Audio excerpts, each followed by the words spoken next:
برابر است. الکی با اومدن چنین مربیان کردان اگر گفتم که سالهای دراز برای شما نورسان عزیز زحمت میکشند، راه شما فقط مردانگی است. شما از فرزندان کوچه فرق میکنید. شما جوانانی هستید که امروز در همین جا برای ملت، برای همین سرزمین، برای نزدیکان، برای پدر و مادر شما بهترین چهره هستید.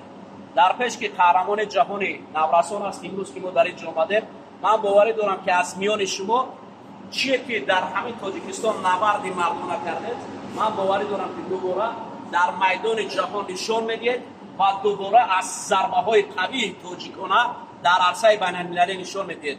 من باوری دارم که توسط زحمت چنین مربیان کردان، چنین استادانی که شب و روز به خاطر همبستگی شما، به خاطر آبرو و شرف این دیار مبارزه میبرند، در یک جایگی میتوانیم که ما در قهرمانی جهان ابوظبی پرچم کشور عزیز را بلند برداریم و مرام ما در همین جا هم همین است که با یک صدا میگوییم که من باوری دارم که مربیان شاگردان است، میگوییم که تاجیکستان همه